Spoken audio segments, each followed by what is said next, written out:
Essuula ya 21. Awo Setaani n'ayimirira okulwana ne Isirayiri, n'asendasenda Dawudi okubala Isirayiri. Dawudi n'agamba Yowaabu n'abakulu b'abantu nti, mugende mubale Isirayiri okuva e Beeruseba okutuusa e Ddaani, munzirize ebigambo ntegeere omuwendo gwabwe. Yowaabu n'ayogera nti, Mukama ayongere abantu be okusinga omuwendo gwabwe oguliwo kaakano emirundi 100. Naye mukama wange kabaka, bonna si baddu ba mukama wange? Mukama wange kiki ekimulagizza ekigambo kino? Kiki ekimwagaza okuba ensonga y'omusango eri Isirayiri? Era naye ekigambo kya kabaka ne kisinga Yowaabu. Yowaabu kyeyava agenda n'abuna Isirayiri yonna n'ajja e Yerusaalemi. Yowaabu n'aleetera Dawudi omuwendo ogw'abantu gwe baabalibwa. Abantu bonna Abayisirayiri baali kakadde mu kasiriivu abasajja abaasobolanga ebitala, ne Yuda baali abasajja obusiriivu 4,700 abaasobolanga ebitala. Naye teyassaako Leevi ne Benyamini, kubanga ekigambo kya kabaka kyamutama Yowaabu. Katonda n'anyiigira ekigambo ekyo, kyeyava abonyaabonya Isirayiri. Dawudi n'agamba Katonda nti, nnyonoonye nnyo, kubanga nakola ekigambo ekyo, naye kaakano nkwegayiridde, ggyawo obutali butuukirivu bwa muddu wo, kubanga nakola eky'obusirusiru bungi. Mukama n'agamba Gaadi nnabbi wa Dawudi nti, genda ogambe Dawudi nti, bw'atyo bw'ayogera Mukama nti, nkuteekeddewo ebigambo 3, weerobozeeko ekimu nkukikole. Awo Gaadi n'ajja eri Dawudi n'amugamba nti, bw'atyo bw'ayogera Mukama nti, weerobozeeko ky'onooyagala, oba emyaka 3 egy'enjala, oba emyezi 3 okumalirwawo mu maaso g'abalabe bo, ekitala ky'abalabe bo nga kikutuukako, oba ekitala kya Mukama ennaku 3, kawumpuli ng'ali mu nsi, ne malayika wa Mukama ng'azikiriza mu nsalo zonna eza Isirayiri.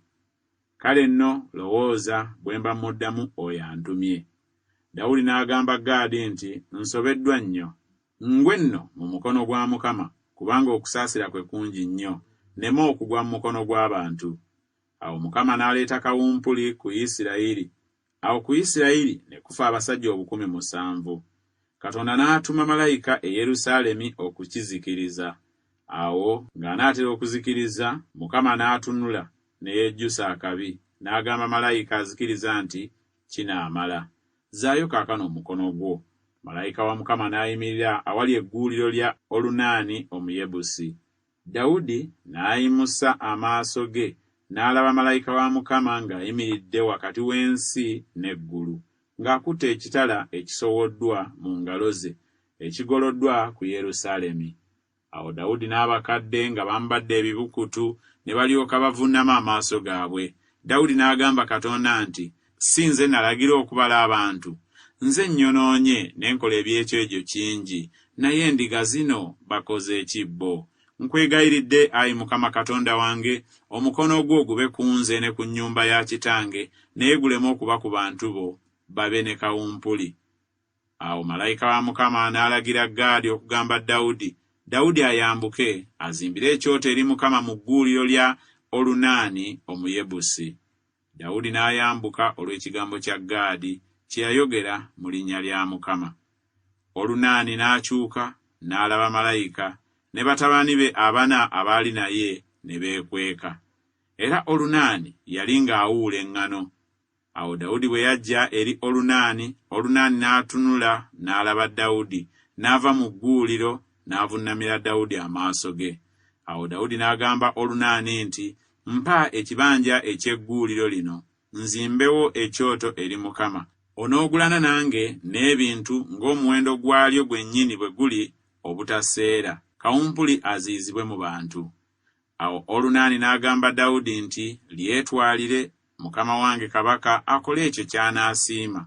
Laba nkuwadde ente okuba ebiweebwayo ebyokebwa, n'ebintu ebiwuula okuba enku, n'eŋŋano okuba ekiweebwayo eky'obutta. Byonna mbiwabuwa.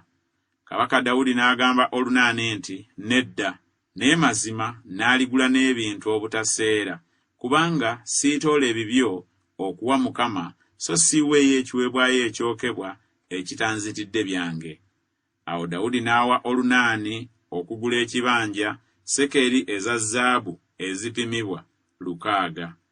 Dawudi n'azimba eyo ekyoto eri Mukama, n'awaayo ebiweebwayo ebyokebwa n'ebiweebwayo olw'emirembe, n'asaba Mukama, n'amuddamu n'omuliro ng'ayima mu ggulu ku kyoto eky'ebiweebwayo ebyokebwa. Mukama n'alagira malayika, n'azza ekitala kye mu kiraato kyakyo. Mu biro ebyo Dawudi bwe yalaba nga Mukama amuzzeemu mu gguuliro lya Olunaani Omuyebusi, n'aweerayo eyo ssaddaaka, kubanga eweema ya Mukama Musa gye yakola mu ddungu, n'ekyoto eky'ebiweebwayo ebyokebwa mu biro ebyo nga biri mu kifo ekigulumivu e Gibyoni. Naye Dawudi n'atayinza kujja mu maaso gaayo okubuuza Katonda, kubanga yali atidde ekitala kya malayika wa Mukama.